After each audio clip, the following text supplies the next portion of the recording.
Obrigado, Pai, por esse momento aqui, Senhor, pela vida de cada um, Deus. Pedimos para que o Senhor venha se fazer presente em nosso meio, Deus, derramando graça sobre nós. O Senhor venha, Deus, falar conosco essa noite, Pai, nos ensinar mais sobre Ti, Deus, que possamos crescer no conhecimento do Senhor, Pai. Abençoe esse momento em nome de Jesus. Amém. Amém. Pessoal, não sei se vocês estão com a Bíblia aí. Quem tiver, não tem problema, vou botar no slide aqui para vocês poderem ver. Vou botar minha tela aqui. A gente vai trabalhar em Filipenses 2, do 5 ao 8. Beleza? E é o tema base, né? É a passagem base da nossa comunidade, entendeu? E aí, é, gente, e é muito importante para a gente. Quando eu compartilhei lá no Instagram sobre não, perdão, estou iniciando a reflexão antes da hora, né? Vamos falar do livro primeiro. Acho que eu estou meio ansioso para falar dele. Mas, galera, primeiro de tudo, o capítulo que vocês leram do livro, primeiro capítulo, né? Homem do Jardim. Qual foi a primeira impressão que vocês tiveram, assim, do livro? Deixa eu tirar a tela aqui, que não é a hora dele ainda. Se quiser falar primeiro, André, você leu. Foi hoje, André? Deu uma lida nele? Oi, sim, eu dei uma olhada nele. Achei muito interessante porque, de cara, ele dá uma impressão de algo que para mim é muito bom e muito importante, que é, vamos analisar um assunto, um tema, da perspectiva 100% bíblica. Vamos olhar para a Isso. Bíblia, ele apenas para o que a Bíblia tem a dizer a respeito de um assunto. Isso eu acho que é muito bom, é muito importante, porque se a gente elimina outras literaturas mais humanas, né, e olha para a Bíblia, que é a base real, a gente tem lição muito valiosa e realmente válida, né, para poder olhar, para poder prestar atenção e seguir o caminho que a gente sabe que é o correto, né? Não tem nenhum tipo de interpretação intermediária aí nesse caminho. Então, de cara, essa foi a impressão. Então, vamos pegar um texto da Bíblia, vamos ver o que ele fala sobre o assunto e vamos estudando, vamos discorrendo sobre ele, entendeu? E ele começa do jeito certo, né? Que é iniciar por Gênesis, né, cara? Você tem o primeiro exemplo de um homem ali, né? Que no caso deu errado, né? Ele, o erro dele causou ali a omissão dele, e o jardim, cara, é onde, falando politicamente aqui, é onde o feminismo começa, né? Porque começa com um homem transferindo a responsabilidade dele para outra pessoa, uma coisa que ele deveria ter feito.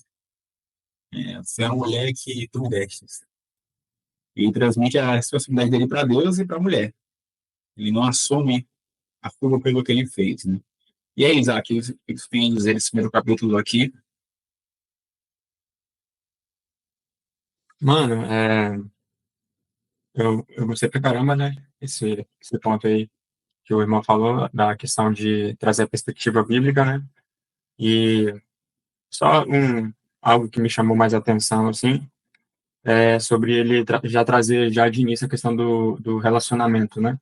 Do relacionamento e das obrigações, mas principalmente do relacionamento, porque às vezes a gente quer falar sobre masculinidade tirando Deus, né, do centro. E quando ele volta para o jardim, o foco do jardim é acima de tudo o relacionamento, né? Deus criou o homem com o objetivo de se relacionar com o homem, né? Então, se a masculinidade ela não estiver centrada no relacionamento com Deus, então a gente, sabe, não vai ser um homem que agrada o coração de Deus, né? E acredito que esse é o objetivo aqui, né? É nós sermos homens que agradam a Deus, né? Não o homem no padrão humano, no padrão do mundo, mas no padrão de Deus, né? Então, o homem no padrão de Deus começa com relacionamento com Deus, né? Então, isso que me chamou a atenção. E ele divide aqui em dois verbos, né? Cultivar e guardar. Ele diz assim: cultivar é trabalhar para fazer com que as coisas cresçam. Cultivar, cuidar, construir, orientar e governar. No caso, também, a gente poderia até colocar aqui como domínio, né? Porque a ordem de Deus é para dominar sobre toda a terra, o homem dominar. Então, quando você recupera a masculinidade do homem, você recupera o homem dominador também. Não no sentido abusivo, abusador, mas também nem no sentido covarde. Né? Hoje em dia a gente tem dois extremos: o homem covarde e o homem abusador, que abusa do seu poder, abusa da sua força, e aquele que é covarde, aquele que, na hora do aperto, ele cria desculpas, ele não assume responsabilidade, que foi o caso aqui de Adão, né? E é outro ponto que ele coloca aqui, guardar. Guardar é proteger, sustentar o progresso já alcançado, e ele fala que é como defender, proteger, vigiar, cuidar e manter. Isso aqui, você vê que quando Deus ele fala assim, que ele vai trazer uma auxiliadora idônea para Adão, tudo que o homem, ele não está falando que é para a mulher cuidar de todas as coisas agora, para ser uma auxiliadora, ou seja, o homem já estava fazendo. Ele não estava esperando uma mulher chegar para fazer e ajudar ele a fazer. Ele já estava fazendo. Mas Deus quis que ele tivesse ali uma companheira, né? Cara, tudo também está em torno do relacionamento, como você falou, Isaac, relacionamento com Deus. É impossível eu amar o próximo se eu não amar a Deus primeiro. É impossível eu desenvolver um caráter cristão se eu não tiver um relacionamento com Deus primeiro, não tem temor, né? A palavra diz que o princípio da sabedoria é o temor a Deus. Então, tudo, a base tem que ser através de Jesus Cristo, através de Deus, através do Espírito Santo. E, Rafa, o que você leu aí do capítulo, o que você achou, cara? A internet tá um pouco melhor agora, dá pra não tá travando.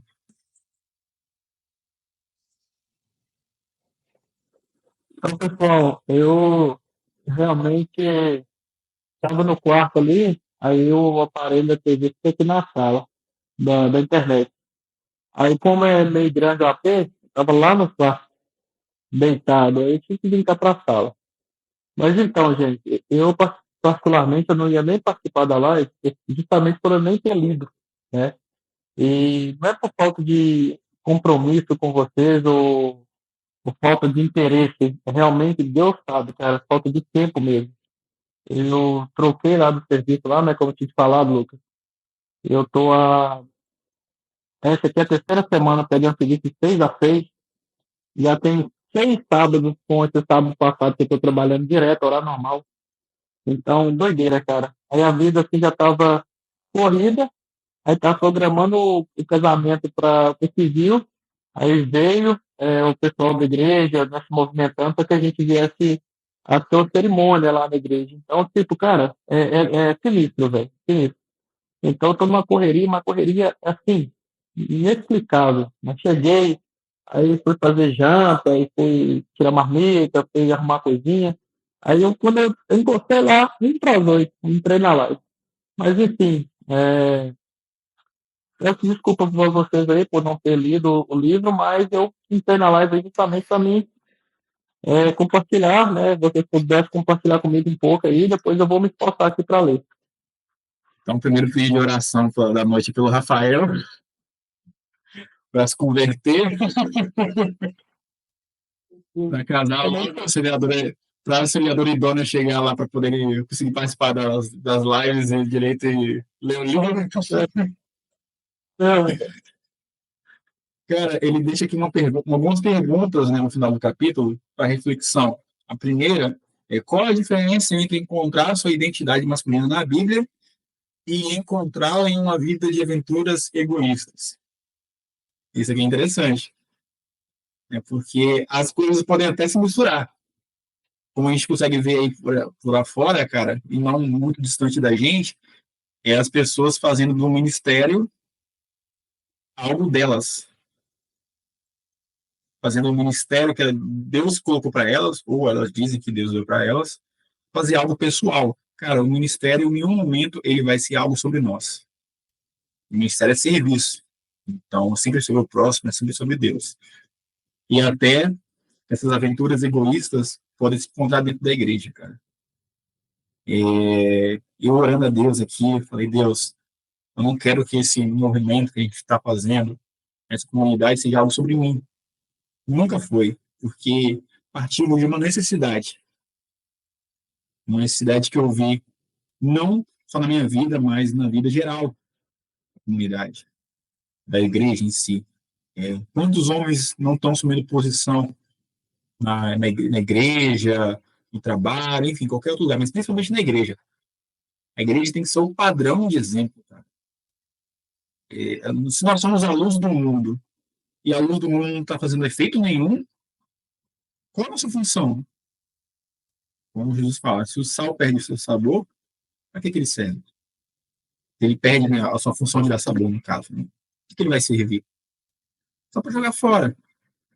Então, é muito sério quando a gente coloca essa questão de a gente assumir nossa responsabilidade como homens, porque a gente sabe que não existe inferior ou superior entre mulher e homem, mas a gente também entende que existem funções diferentes. O homem, cara, o papel dele num relacionamento tanto no masculino e feminino quanto na igreja é ele colocar a cara a tapa. A mulher, cara, muitas vezes ela não vai ter estrutura para suportar críticas. E às vezes, infelizmente, acaba tendo mulheres que assumem cargo de pastorado e tudo mais. Por quê? Porque às vezes não tem homem para assumir. Ela pode ter o dom até. Eu não falaria que não tem o dom, né? Mas e existe dois extremos, né? É a mulher que assume pelo dom e pela falta de homens, e também aquelas que querem assumir por arrogância mesmo, enfim, ou por uma compreensão teológica. Mas eu tô falando que também não existem.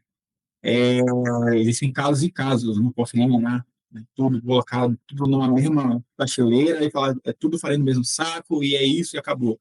Não posso ser arrogante dessa forma. É, mas o homem tem um papel. O papel do homem é botar a cara a tapa. Você não vê nenhuma mulher entre os apóstolos. Você vê seguidores de Cristo. Mas olha como os apóstolos morreram. Imagine se um desses apóstolos fosse uma mulher. Então, Cristo, até na questão de posição dentro da igreja, ele protege as mulheres. Eles sabiam que os apóstolos iam sofrer. Segunda pergunta que ele deixa aqui: por que a palavra de Deus é um guia mais seguro do que nossa experiência espiritual subjetiva? Isso aqui não precisa nem ir muito longe, né, cara? A nossa experiência era falha. O ser humano é inconstante. Quantos de nós aqui tem anos de fé e tem um momento de dúvida, um momento de questionar a Deus, um momento de você estar orando e seja algo, você não sentir nada, você não se emocionar com a oração, você não chorar pelos seus pecados. Quantos de nós já passou por isso? Acho que todos, cara.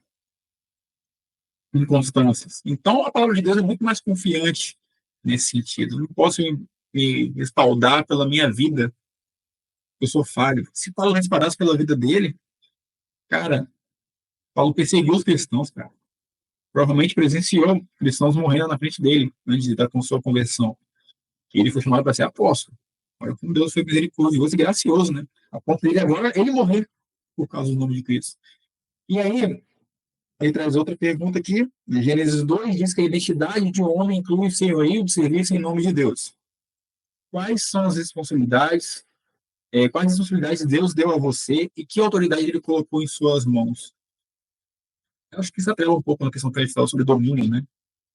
A gente ter domínio sobre as coisas foi nossa função, né? Adão perdeu esse domínio por causa do pecado. Você deve agir para que Deus esteja satisfeito ou você deve agir para que Deus esteja satisfeito e seu nome seja louvado? Há alguma responsabilidade futura para a qual você deveria estar se preparando agora? Como você pode fazer isso? Eu acho que uma coisa que tem trago minha consciência aqui, e vocês podem responder aí como vocês quiserem também, porque é uma pergunta para a gente refletir, eu estou refletindo da minha parte aqui, né? É a questão de não perder tempo. Eu só tenho uma vida só. Não posso perder tempo, cara. Daqui a pouco meu filho está adolescente, meu filho está grande, está casando, eu não posso perder tempo em dar a melhor direção possível para ele. Eu só estou dando um ponto aqui. Daqui a pouco, as pessoas que são na igreja, os mais velhos vão morrer, vai vir uma nova geração, e eu não posso perder tempo não me preparando para estar ali ajudando aquela geração que vai permanecer, para trazer algo sólido. Eu não preciso estar no cargo de liderança para isso. Porque o que a palavra de Deus diz sobre a nossa comunidade? A gente suportar, né, ajudar a carregar o fardo dos outros, para ficar mais leve a situação. Fala aí, Rafael, pode falar. Ô, Lucas, muito real isso que você está falando, cara. Primeiramente, tudo que você falou. A questão, quando a gente está conversando sobre o quanto isso é importante, né? A nossa comunhão. A gente estava conversando um tempo atrás, falei, pô, cara, tá fazendo muito falta a nossa oração no dia de segunda. Por quê? No dia de segunda a gente tinha momentos para conversar, para a gente estar ali dividindo tanto alegrias como também momentos não bons, né? Que a gente pudesse estar orando um pelo outro. E isso faz muita falta para a gente. Aí teve essa oportunidade de estar fazendo essas lives, que também ajuda muito, porque, por exemplo, se hoje fosse presencial na igreja 7 e pouco, a gente não conseguiria estar presente. Então, uma live 8 horas. Se não der para entrar 8, eu entro 8h15. Então, fica mais flexível. Isso que você está falando, cara, é extremamente importante. Extremamente importante. Por que eu vou dizer isso?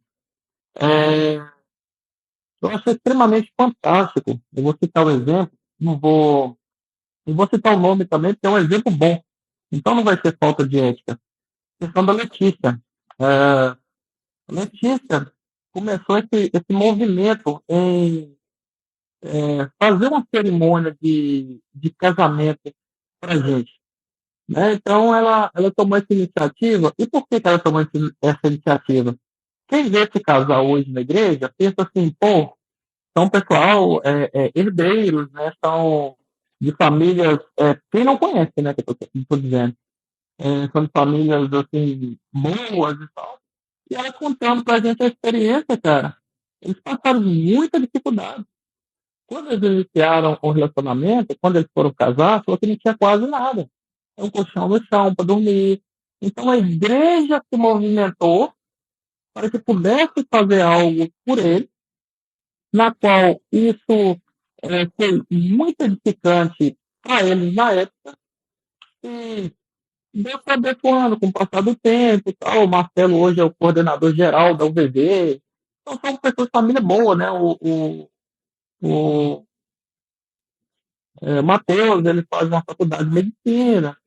O que acontece? Do nada, ela vê a gente, pergunta como você está fazendo, como é que estão os preparativos? Não, nós vamos casar só no civil, a gente está priorizando mobiliar o AP, aquela coisa toda. O que gerou nessa irmã? Uma gratidão. Gratidão por quê? Pelo que os irmãos fizeram para ela na época, ela se dispôs a fazer por nós. O que isso nos ensina? Que isso é comunhão entre os irmãos. Isso agrada a Deus. Por quê?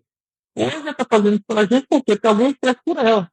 Então, o que está fazendo para a gente já também, futuramente, a gente ter uma condição melhor para a gente estar ajudando as próximas gerações, as próximas pessoas que vão casar. Isso, cara, é fantástico. Não só financeiramente, não só nessas situações, mas também, como que você está dizendo aí, em relação à fé, né?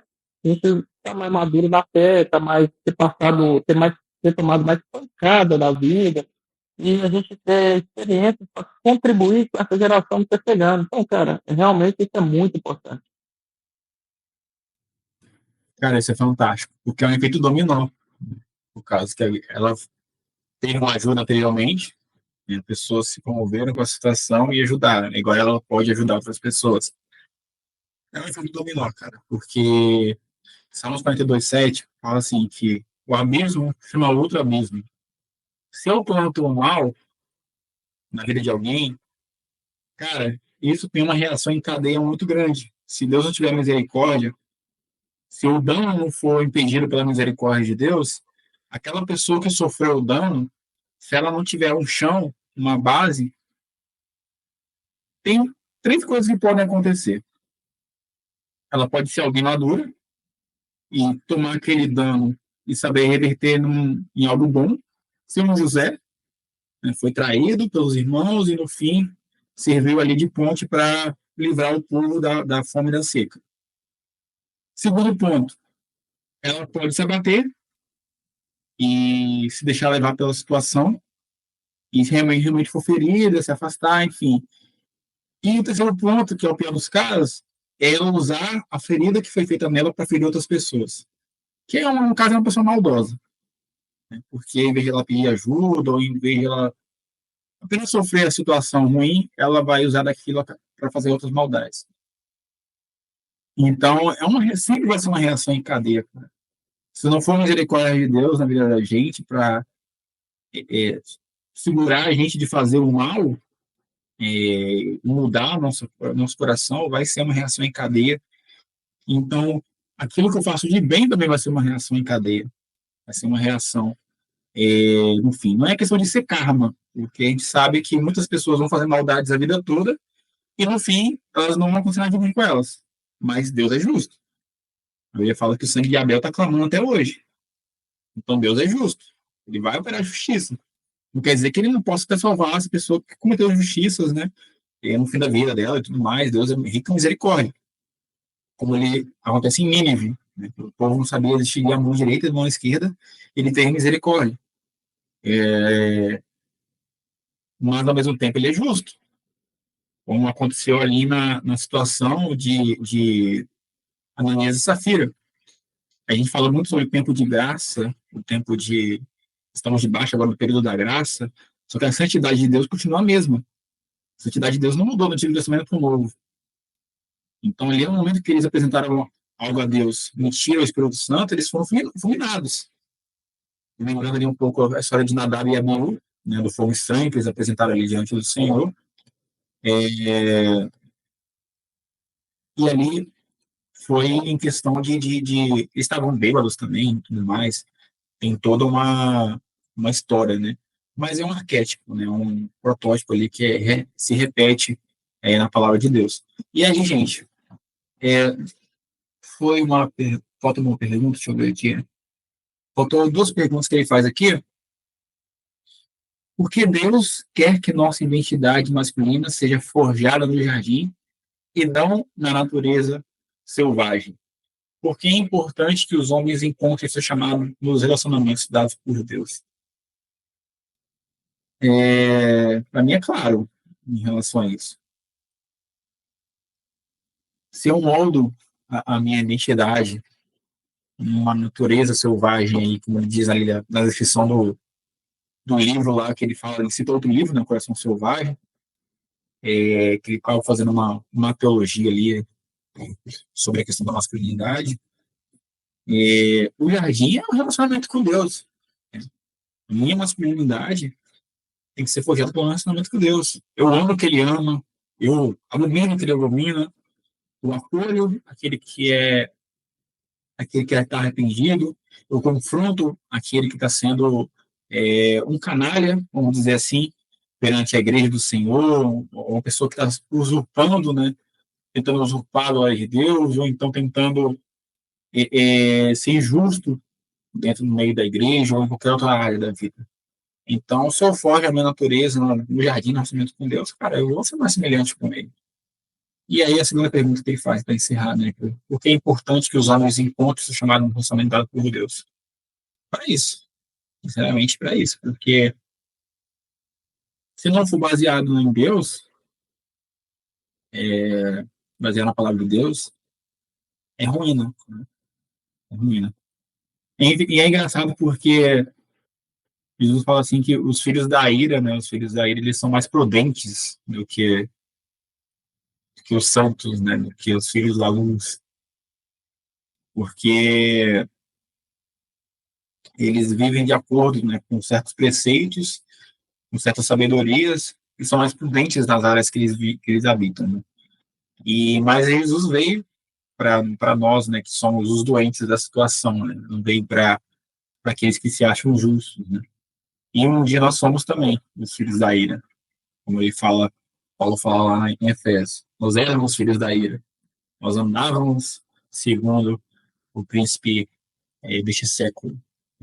E, pessoal, tem mais alguma consideração sobre o livro, o primeiro capítulo? O primeiro capítulo é bem simples, né? Ele é bem rápido. Diz aí, André, manda para nós. Não, eu achei interessante demais essa parte que ele falou em relação a moldar o caráter do homem no jardim e não no meio selvagem, né? Porque o meio selvagem é onde estavam todos os outros animais, mas o jardim é onde ele chama para poder construir um relacionamento de alguém que está acima, né? Que é superior, que está mais próximo de Deus, né? O jardim é o que ele falou, não é o local de você estar solto na natureza sem propósito. O jardim é o local para se relacionar com Deus, para estar acima do resto da criação, para poder dominar sobre ela e para poder ter uma vida com base de maneira a imagem e semelhança de Deus, né? Com base em relacionamentos que foram estabelecidos por Deus. Não tem? Então, essa grande questão do porquê que ele foi chamado, a gente foi chamado para poder moldar o nosso caráter masculino no jardim e não no mundo selvagem, eu imagino que seja exatamente por conta disso. Porque a gente foi chamado para estar num lugar não no meio, não sem propósito, solto no meio da natureza selvagem, dando que ficar se rebaixando a outras partes da criação, né? Mas sim dentro do jardim, para que a gente possa cultivar uma relação superior e diretamente com Deus, né? E quando a gente falhou nessa missão, quando falhamos no nosso relacionamento com Deus, a primeira coisa que a gente aconteceu foi o quê? Foi expulso do jardim, né? E tivemos que viver na selva aí, tentando manter as lições que a gente aprendeu no jardim de ter relacionamento, mas com muito mais dificuldade, né? Vivendo num lugar para o qual a gente não foi chamado, né? Então essa parte aí de viver no jardim, que é a pergunta que ele faz por último aí no livro, eu acho que é exatamente por conta disso, entende? Para que nossa identidade seja forjada num lugar superior e com base em relacionamentos, e não simplesmente sem propósito, né? Igual, digamos, né, que o resto da criação. É claro que toda a criação tem um propósito de adorar a Deus, mas o nosso é um propósito diferente. E eu acho que é para isso que ele colocou a gente no jardim. Esse é o meu comentário. É isso, cara, porque você vai pegar aqui na história da palavra, Jesus ele se retirava para poder orar. E a história, a vida dele estava baseada no relação dele com o Pai. Você vê diversas vezes ele falando que ele se retirou no meio do povo para um lugar reservado para poder orar. Aí teve até aquela questão da experiência, né, que ele tem ali no monte, né, que falam que era Elias, né, e esqueci quem era o outro, se era Moisés agora. Acho que era Moisés, né? Moisés, né, e teve essa experiência, né. Então, Daniel, por exemplo, um exemplo de oração, né, e tá reservando horários para, cara, queria muito ver uma série de Daniel na igreja. Quando o pastor fizer, eu vou sugerir para ele, quando tiver, vai ser massa. E, cara, tudo tem que ser, né, baseado no nosso relacionamento com Deus. Principalmente porque tem que ser a nossa sensibilidade, vamos dizer assim. Porque se eu for basear no meu conhecimento teológico, eu posso falhar em certos âmbitos. Lógico que o conhecimento teológico vai ajudar em questão do caráter de Deus, conhecer o caráter de Deus, mas com a sensibilidade que é a palavra de Deus, que Deus ele falou na língua dos homens, ele veio até nós. Ele é um relacionamento feito de cima para baixo. Nós não éramos capazes de chegar até ele se ele não tivesse vindo primeiro até nós. Então, isso requer de nós aí um reconhecimento de que nós não somos nada nesse âmbito. Nós somos totalmente dependentes deles. E aí, pessoal, alguém tem mais alguma coisa a dizer para a gente sobre o livro? Eu vou a gente poder entrar aqui na reflexão. Para agora se case para sempre.